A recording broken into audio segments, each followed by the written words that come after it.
Hey everybody, this is Libby at Breathe Physical Therapy and Wellness.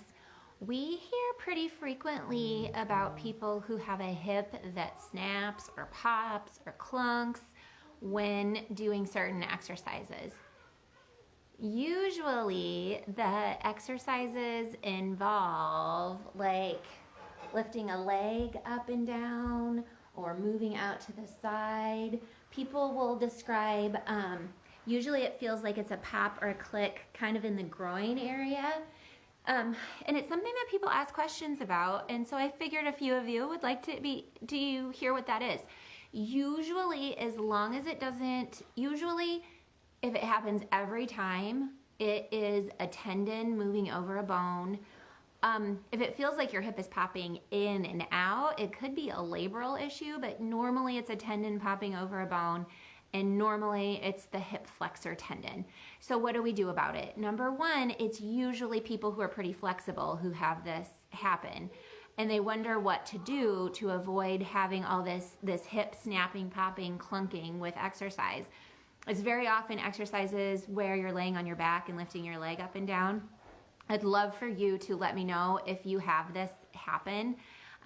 Comment below and tell me when it happens and why it happens, or if you know somebody, or I'd love to know if it stops you from exercising. So again, commonly, at home. So commonly it's a clunk or a snapping that happens in the front of the hip, very often laying on back with back exercises. So what are the answers? The answers are to not overstretch the front of your hips. Usually, this is not always the same for everybody, but usually it's people who are extra flexible, and so that tendon is moving over a bone inside the hip. The answer is almost always butt strengthening. You know, we always talk about glutes are the answer. Glutes are the answer here too. But also core stabilization is the answer. So if you have a hip that snaps and pops, I very often hear about it in this sort of a move, lifting the leg and then straightening it out and then bringing it back. Make sure that look at how I can, this is weird. I don't usually, my view is not so great. Okay, so look at my pelvis here. I can keep my pelvis really steady and move my leg out and back in, and my pelvis doesn't move at all. Very often we see the snapping happen when there's a lot of pelvis motion and rotation in this kind of a movement. So sucking your stomach in, doing a Kegel at the same time, really sucking your belly button to your spine. Your stomach should flatten away from your hand when you're doing core things. So that stabilizes your core and helps to stabilize your hip. Number two, try not to overstretch the front of your hip. Usually when things hurt, I've got a child who keeps trying to sneak in. It means they're kind of overstretched. Number two, the second answer is clamshell exercises. So we've talked about clamshell exercises in the past. So what we need to do with a clamshell exercise, try to make sure there's some space between your Frankie, they can hear you, please stop. There's some space between your side and your pelvis, and then your pelvis stays really, really level, and you're not opening. And again, it's not about how high you lift when you do a clamshell. It's that you feel the muscles on the top side of your hip doing the work. When our side butt muscles are strong, it stabilizes our hip, the front of our hips. So look at how my body's not moving at all. A lot of times when people come in and we give them the clamshell exercise, this is what it looks like to start. Look at how I'm rolling back because our hips are too weak. So we try to compensate for that by rolling.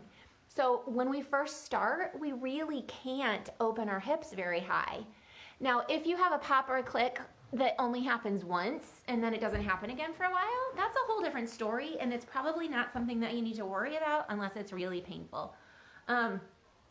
If it's something that's really painful and it feels like it's clicking into joint when you move, that's a whole different story on what it is, but still the answer is glute strengthening. Bridges are another great exercise to do if you have snapping hip.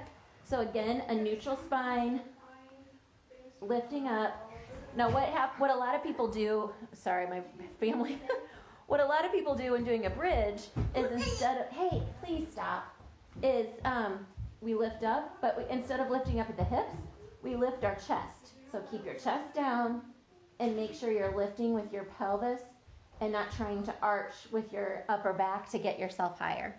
So a bridge, a glute bridge that's really focused on glute strengthening, a clamshell and not overstretching your front of your hips will eventually solve the snapping hip problem.